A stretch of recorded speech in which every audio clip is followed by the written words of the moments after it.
अस्सलाम वालेकुम, Mohammad Iqbal Khan advocate with new legal lecture. आज का जो हमारा लीगल लेक्चर है वो है पैटर्निटी। पैटर्निटी क्या होता है? देखिए, paternity is the legal relation between the father and child. Under section हम 337 मोहम्मदन लॉ में देखते हैं कि उसमें कहा गया कि पैटर्निटी द लीगल रिलेशन, यानी पैटर्निटी जो होता है एक फादर और चाइल्ड के दरमियान एक कानूनी रिलेशन होता है।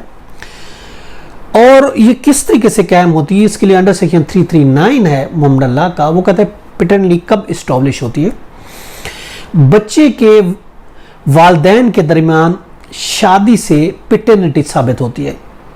ये शादी वैलिड भी हो सकती है और ये शादी इर्रेगुलर भी हो सकती है, यानी फासिद भी हो सकती है और वैलिड यानी सही भी हो सकती है, मगर बातिल जो होगी, वाइड जो होगी, वो इसमें शामिल नहीं है। जो बच्चा शादी के 6 माह बाद पैदा होता है वो लिजिटिमेट बच्चा होगा, वह सैयदुन नस्ब बच्चा होगा। और जो शादी की टर्मिनेशन के 2 साल के बाद पैदा होता है वो भी लिजिटिमेट होगा। यह हनफी लॉ है।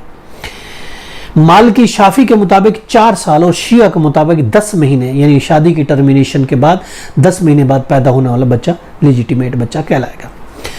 मगर शर्त यह है कि मां ने कोई दूसरी शादी ना की हो, और यह भी शर्त है कि खामद ने बीवी पर लियान नहीं लगाया हो, उस पर इल्ज़ाम ना लगाया, उसकी इज्जत पर इल्ज़ाम नहीं लगाया हुआ। अंडर सेक्शन 333 है मोहम्मदन लॉ के मुताबिक उसने लियान यानी इल्ज़ाम ना लगाया हो। कानून शहादत का आर्टिकल है 128। वो ये कहता है कि birth during marriage conclusive of legitimacy.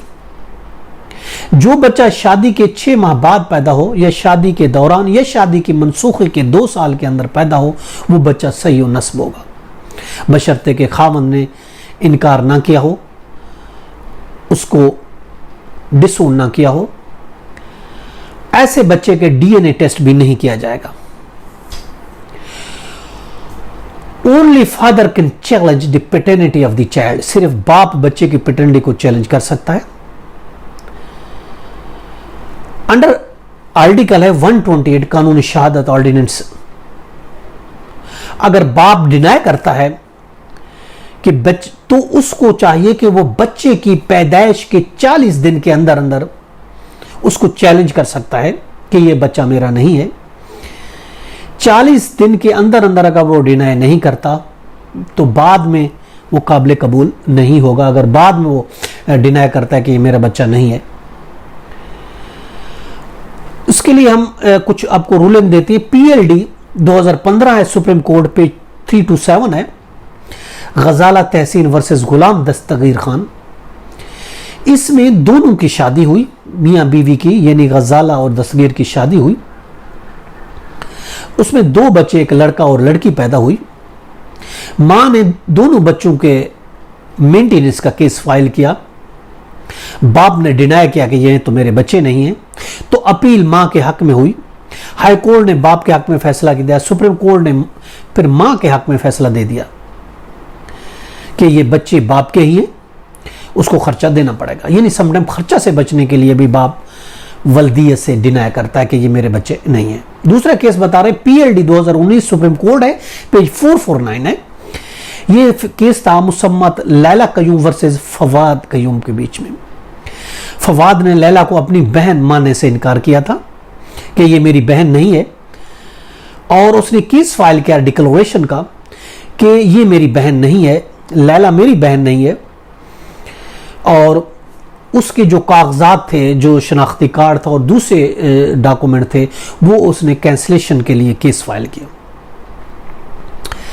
Court ने यह कहा कि पहली बात तो यह है कि भाई बहन की पैटर्निटी को, चूंकि प्रॉपर्टी का मैटर था, भाई ने कहा ये मेरी बहन ही नहीं है, ये प्रॉपर्टी का हिस्सेदार नहीं है, तो कोर्ट ने यह कहा कि भाई बहन की पैटर्निटी को चैलेंज नहीं कर सकता। तो कोर्ट ने यह कहा कि भाई बहन की पैटर्निटी को चैलेंज नहीं कर सकता, बाप कर सकता था कि ये मेरी बेटी नहीं है, तो बाप फौत हो गया है, वो तो रहा ही नहीं, इसलिए भाई को यह हक नहीं बनता कि अपनी बहन पर पर केस फाइल करे कि ये मेरी बहन नहीं है, अपनी प्रॉपर्टी बचाने के लिए। और डीएनए की का भी उसने एप्लीकेशन दी, कोर्ट ने डीएनए की भी इजाज़त नहीं दी। और कोर्ट ये है कि ये आर्टिकल 14 जो है कॉन्स्टिट्यूशन ऑफ पाकिस्तान की खिलाफ वर्जी है, किसी की प्राइवेसी को इंटरफेरेंस करना है, इसलिए डीएनए भी नहीं हो सकता। इसी तरह एक और हम रूलिंग दे रहे 2020 की CLC पेज 1670 कराची का केस है। ये खामन ने बीवी को जो है वो फाइल किया, खामन ने अपनी बीवी के लिए SMA फाइल किया, सक्सेशन फाइल किया। उसकी बीवी की डेथ हो गई थी और उसका एक ही बेटा था। अब उस मरहुमा की जो उसकी माँ थी उसने चैलेंज किया, उसने ये कहा कि ये इसका बेटा ही नहीं है। मरहुमा उसने कहा कि मैं हिस्सेदार हूं, मैं बहन हूं, चूंकि उसका ये बेटा नहीं है, ये अडॉप्टेड है और इसलिए ये उसका बच्चा नहीं है, मैं ही इसकी वो हिस्सेदार हूं। तो ये भी कोर्ट ने उसको डिसमिस कर दिया था। तो ये आज के हमने कुछ रूलिंग दी जो इससे साबित ये होता है कि पैटर्निटी को सिर्फ बाप चैलेंज कर सकता है, कोई और चैलेंज नहीं कर सकता, पहली बात।